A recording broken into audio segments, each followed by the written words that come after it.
One of my favourite classes that I studied when I was at LSE was a brand new course which Kevin Featherstone was teaching on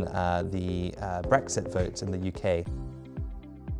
Well, hello, my name is Thomas Barton. I graduated from the European Institute with a Masters in European Politics in 2019, and since then I founded an organisation called Polis Analysis, and alongside that I also work as a lobbyist at a FTSE 100 company, and I am a Rising Leader Fellow at the Aspen Institute. So Polis Analysis is a volunteer-run organisation that is committed to empowering our readers with fact-based, impartial and accessible analysis of global political developments. I set up Polis Analysis for a few different reasons. One of them was that I was quite concerned that a lot of young people, particularly in the UK, don't engage as much in the political process compared to their older counterparts, but also because we are living in an age where there's a rise of disinformation, and I really felt that it was important to provide a factual alternative to political analysis and coverage. My Masters at LSE was really important in terms of my career progression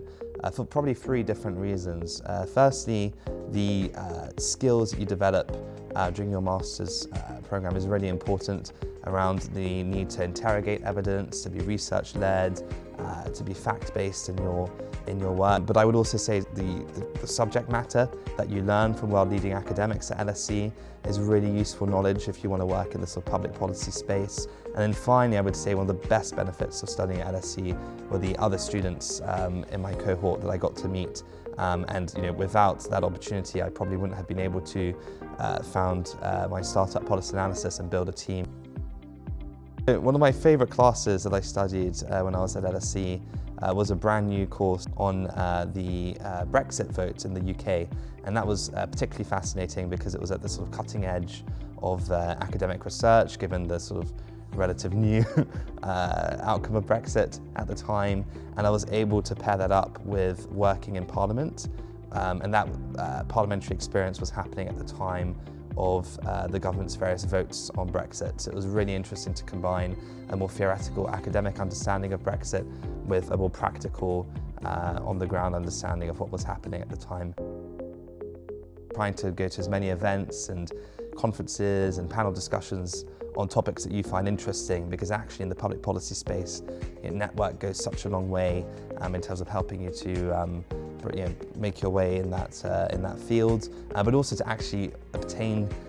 snippets of intelligence as well. In terms of experience, I really think trying to go above and beyond and trying to demonstrate your understanding of global political developments is really impactful. It's really good if you can sort of do a bit of freelance writing, trying to showcase to potential employers that you really understand your subject area and you're super passionate about it, and therefore you're going the extra mile to write on the things that matter to you. So obviously we've talked about all the exciting things that you can do in your career after graduating from LSE, but the main thing I would actually say to students is make the most of your degree, because those 9 months go incredibly fast and it's such good fun being a student and being able to engage in the topic areas that you find interesting. So make the most of your time at LSE. You've got your whole life ahead of you to get stuck into the world of work.